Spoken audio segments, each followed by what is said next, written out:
Way of Happening by Richard Milazzo. Richard Milazzo wanted me to read these brief remarks as an introduction to the poems he has enabled me to select to accompany my sculptural installation for the Hudson Eye here in Hudson, New York, overlooking this industrial site.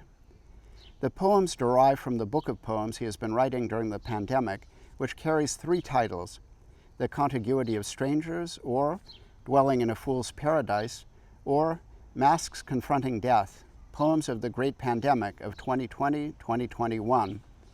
The latter being the title of a macabre painting by James Ensor, executed in 1888, and which, in many ways, Richard says could function as a visual trope for our times of plague and political malfeasance. Richard has asked me to read in his stead, not because of any fear of contracting the virus, but because of his growing distaste for manifestations of the ego, which poetry readings, in his opinion, encourage. Plus, he says, he has neither a good reading voice nor a good reading manner, and on top of all that, he cannot bear to hear the sound of his own voice, which he goes on to explain, is not so different from movie actors, even the good ones, who cannot bear to see their own movies, or writers, even the good ones, who never reread their work after it has been finished, published, or abandoned, as Leonardo da Vinci, Paul Valéry, de Kooning, and many others have maintained. Here is the statement. Daniel, I thank you for reading these things. I'm never sure if they were actually poems rather than merely lineated prosaic utterances. Sometimes I feel like an actor playing the distasteful role of a poet in our disdainful society. In any case, the poems seem to suit vaguely the situation of your sculptures, floating so peacefully in the derelict pier of the Sand and Gravel Company on the Hudson River, itself a relatively dead creature, despite the efforts over the years to revive it. Even if such projects as your own and the Hudson Eye cannot actually revive the river, the victim of a toxic industrial culture, they can reassert the history of its great soul, as Emerson might have put it. Your sculptures look like strangely inspired solar outcasts, sublime or sublimated space junk, and I mean that kindly.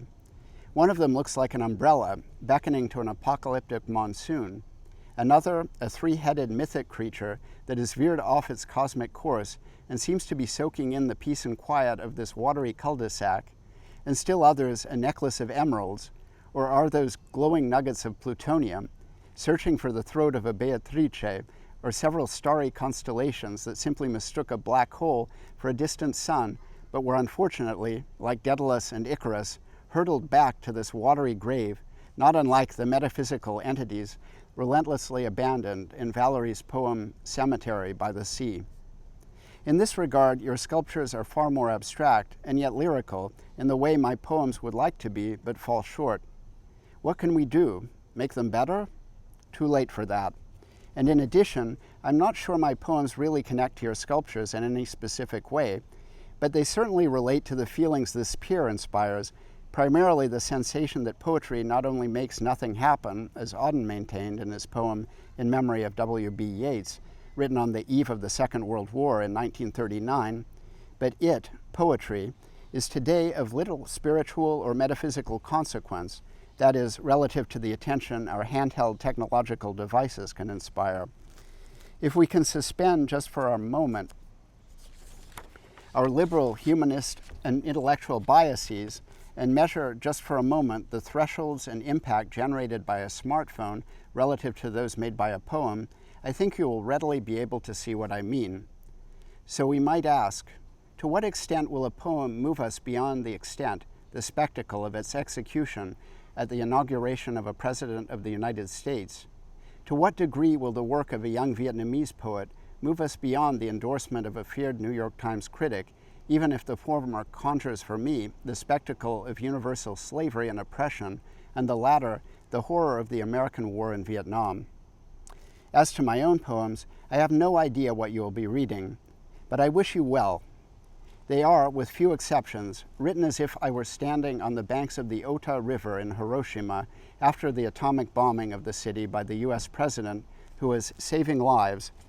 His name is too much of an abomination for me to repeat here, maybe not standing there literally or specifically at that very moment, But this nuclear nightmare is always on my mind, much in the same way as the existence of concentration camps we managed to sublimate into non-existence for as long as we did. These are the two driving forces of my poetry, if it can be called that, even when I am writing about a still life by Matisse.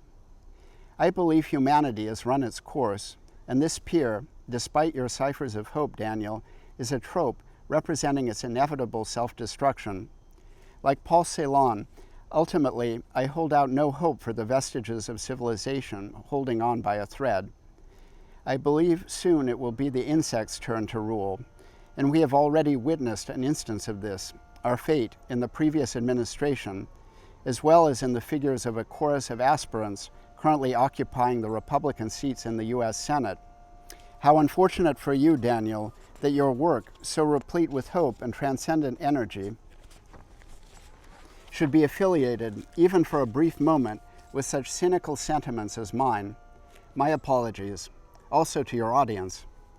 My last thought is this: how is it possible for the Japanese to justify honoring a tennis player for her professional success, allowing her to light the Olympic flame in the opening ceremony, and yet still find no place, no manner, in these same global events, these same global games, to undo the shame the society has foisted upon, no, indeed grafted onto, the hibakusha, the surviving Japanese victims of the atomic bombings, who are to this day treated as untouchables for the unjustifiable reason that they might genetically pass along their biological misfortunes to others. When I look down at the pier, at the devastation wrought by toxic industries of all sorts, I see the dome of the Hiroshima Prefectural Industrial Promotion Hall, symbol of what happens when we treat people as aliens, as the monstrous other, and I see your sculptures in the river as the ghostly, seemingly unredeemable figures of the hibakusha floating in the brutal world of unredemption, sick. And why shouldn't I see it that way, given that we, as a race, as a species, appear to be unredeemable? My apologies again for these unpleasant thoughts, and let us hope it is true. For poetry makes nothing happen, it survives, in the valley of its making, where executives would never want to tamper, flows on south from ranches of isolation and the busy griefs raw towns that we believe and die in. It survives a way of happening, a mouth. W. H. Auden, in memory of W. B. Yeats. New York City, August 7th, 2021. Misery loves company. I want to play at hope or some similar state, mostly because everyone thinks it's a good idea. What do you have to lose, they say. If you are willing to wager, why not pray? Just in case Pascal was right and Mallarmé was wrong, although the eternal silence of these infinite spaces, those belonging equally to prayer and to chance, did fill both their souls with dread. But neither faith nor the machinery of reason, the incomparable elegance of numbers, nor even the promise of the rational as something more than the axiological sublime, are modalities I feel in my bones, although it must be said these bones, my bones, have long since been grinded and reincarnated into dye, perhaps under the watchful eye of some ancient wayward oracle or some lesser god with even less than absolutely nothing to lose. But still, who among us does not know a throw of the die, no matter how many times we play the game, will not abolish chance, even as these pure, cold, white cubes diminish before our very eyes in the distance? I know. Why not sneeze, Rose c'est la vie? Seems a damn good question, but not when you feel you're a little more than a cuttlefish bone lost amid 150 marble sugar-like cubes watched over by a thermometer inside a bird cage.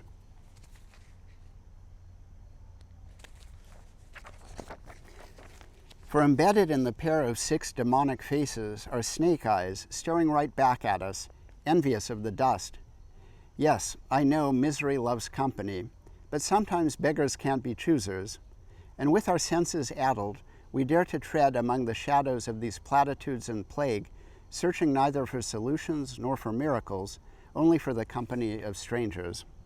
New York City, May 29, 2020.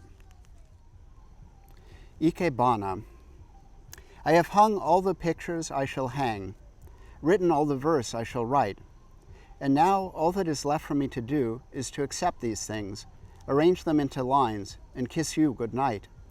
Yet I linger here that I might stare at you, your beautiful face and eyes, and at that secret place in your brow, you know the one, so dark and fierce and full of secrets, so few of which I have dared to plumb. And you all the while pretending I have touched you deeply enough, as the moon slips away behind a cloud. Year of the Ox. I do not know if the ox will take us steadily across the dark shadows and into the shimmering oceans, ports, and cities we love.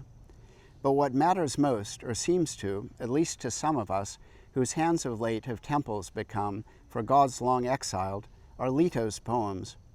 Clapping twice, the thunder upon the lightning, and then the rains, that they might lope across the deserts of the world, with no intent greater than this, that flowers might flourish and love abound, and words might matter, even just a little, before the gates of hell. For Leto and Min Bowie Jones, New York City, February 11, 2021. If we are lucky. In the end, there is very little that matters. The mind is but wind, winding its way through tall grass. The body, little more than sand passing through our fingers, returning to earth. The sea washing away every trace of us, every sign we leave behind. Even from our children's memories we fade, disappear, except perhaps for a photograph here and there. Even the stories become muddled as they move slowly in and out of time, becoming a lowly caption, the place and date, if we are lucky. In the end, there is very little that matters. The mind is but wind, winding through the tall grass, the body, little more than sand. New York City, June 30, 2021. Thank you.